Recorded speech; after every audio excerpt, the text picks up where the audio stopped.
সবজির বাজারে স্বস্তি কমেছে বেশিরভাগ পণ্যের দাম। ১০০ টাকার বেগুন বিক্রি হচ্ছে ৬০ টাকায়, ৪০০ টাকার কাঁচামরিচ মিলছে ১০০ টাকায়।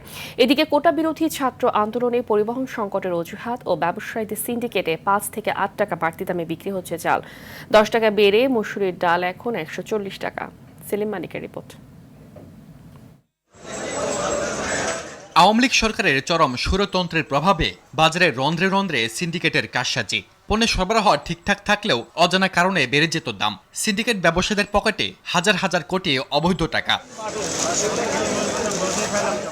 তবে সরকার পতনের পরের দিনই বাজারে স্বস্তি ফেরার সম্ভাবনা দেখা গেছে। বিশেষ করে সবজির দাম কমেছে বেশ খানিকটা। পরশুদিন আমি 280 টাকা করে কাঁচামরিচ কিনছি, আজকে দেখি আমার কাছে 100 টাকা করে চাইলো। করলা এবং উস্তা আমি হলো 70 থেকে 80 টাকা কেজি, ভেন্ডি পটল এগুলো হলো 40 থেকে আমি হলো 50 টাকা কেজি, বেগুন মানে 60 থেকে 70 টাকা কেজি। তবে যেসব পণ্য সরবরাহ হয় উৎপাদক প্রতিষ্ঠানের ডিলারের মাধ্যমে সেসব পণ্যের দাম এখনো বাড়তি, বরং গেল কয়েকদিনের দাম আরো বেড়েছে। আপনার যে মসুর ডাল আপনার চিকনটা ছিল আপনার 130 টাকা, এটা এখন 135 টাকা 140 টাকা বিক্রি হচ্ছে।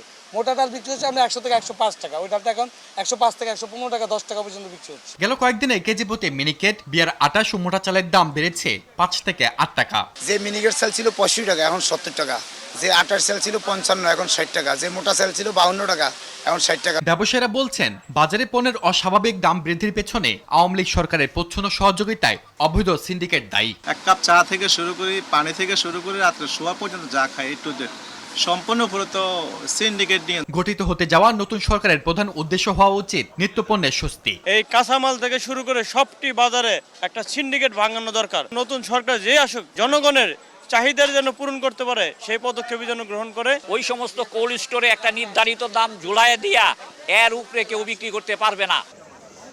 সেলিম মালিক, RTV, ঢাকা।